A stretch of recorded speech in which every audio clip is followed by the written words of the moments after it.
आज शेख इम्तियाज बशीर नेशनल पैंथर्स पार्टी के जिला सदर कश्तवार की आदत में लासरूर, दूगा और खोरी के जमींदारों के एक वफद ने जिला डेवलपमेंट कमिश्नर कश्तवार से मुलाकात की और उन लोगों के बारे में बात की जिनकी जमीन सड़क से मुतासिर हुई है, लेकिन आज तक जमीन का मुआवजा नहीं दिया गया है।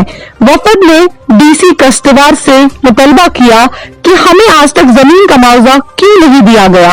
वफद ने कश्तवार से लासरूर तक ट्रांसपोर्ट JKSRTC बस सर्विस का भी मुतलबा किया। जिला डेवलपमेंट कमिश्नर कश्तवार ने यकीन दहानी कराई कि दोनों मुतलबात को पूरा किया जाएगा और जमीन के मौजू के बारे में भी एक इंक्वायरी टीम से बातचीत के बाद जल्द ही इस मसले को हल किया जाएगा। देखिए सर, ये जितने भी मेरे साथी हैं, ये हम सब लैंड ओनर्स, जो सरूर और द्राबशाला के बीच में, जो द्राबशाला से सरूर तक रोड जाता है, चिलासू, खोरी वगैरह, टटानी तक, ये जितने भी हैं ये सभी वहाँ के रहने वाले हैं, बाशिंदे। इन्हीं की जमीन वहाँ पर रोड में चली गई है। तो इसी सिलसिले में एक डेपुटेशन यहाँ पर बशक्ल डेपुटेशन डीसी साहब से इस वक्त मुलाकात हुई। तो लोगों की डिमांड है, हमारी भी डिमांड है, उन सभी लैंड ऑर्डर्स की डिमांड है कि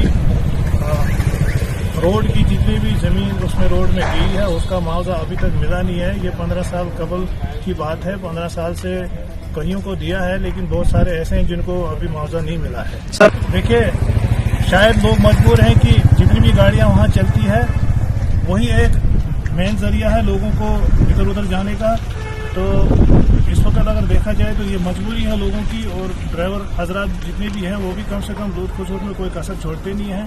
तो स्पेशली हमारी डिमांड रही डीसी साहब से कि वहाँ पर कम से कम एक गवर्नमेंट ट्रांसपोर्ट गाड़ी एक दी जाए ताकि लोगों को उससे थोड़ा सा राहत।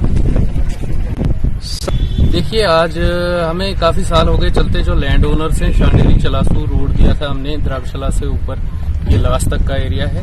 हमने आज फिर डीसी साहब से रिक्वेस्ट की कि जो लास गांव का एरिया है, खोरी का एरिया है, डुगा का एरिया है, उसका भी मुआवजा बनाया जाए, क्योंकि धार गांव का बन गया है, वो चल रहा है पैसा, लेकिन डुगा, खोरी और लास का नहीं बना है। उसमें डीसी साहब ने हमें एश्योर कराया, लेकिन डीसी साहब भी परेशान हो गए कि यहाँ ऐसे मसले आते हैं कि 25 साल पहले रोड निकाली और अभी तक मुआवजा आज हमारे पास आते हैं। उनको भी ताजुब हुआ, लेकिन हमें उन्होंने एश्योर कराया कि हम ज्वाइंट वेरिफिकेशन करके जो गांव मुआवजे के बगैर रह गए हैं उनका मुआवजा जल्द से जल्द बनाया जाए।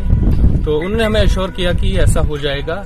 हम आज इसलिए आए थे कि आज उसकी ब्लैक टॉपिंग हो रही है। ब्लैक टॉपिंग के बाद शायद उनका इंटरेस्ट खत्म हो जाए और उसके बाद शायद हमें मुआवजा मिलने का कभी चांस नहीं रहेगा। लेकिन उन्होंने एश्योर कराया कि वो हमारा मुआवजा लास, खोरी और डुगा का बनाएंगे। उनको एक रिक्वेस्ट की कि सरूर इलाके के लिए कोई भी ट्रांसपोर्ट मीन है ही नहीं। कभी भी हमें दिक्कत आती है, एक तो हम बॉर्डर पे रहते हैं दूसरे डिस्ट्रिक्ट के साथ, जब भी कोई प्रॉब्लम आती है पहले हमें ठाठरी जाना पड़ता है, वहाँ डॉक्यूमेंट का मसला रहता है, फिर किश्तवाड़, फिर अगर जम्मू रेफर करना हो तो पूरे दिन इधर ही घूमना पड़ता है। इसलिए हमने उनसे एक रिक्वेस्ट की कि आप ब्लैक टॉपिंग जब हो रही है, रोड भी अच्छा हो रहा है, प्राइवेट गाड़ी को आप परमिट इशू कीजिए, एक ट्रांसपोर्ट JKSRTC की तरफ से हमें एक बस दे दीजिए कम से कम लास्ट तक, तो हमारे गरीब लोगों की थोड़ी मदद हो जाए। उस बारे में भी उन्होंने एश्योर करवाया कि बहुत जल्द शायद लैपटॉप कंप्लीट होने के साथ साथ हमारे इलाके की पार्टी से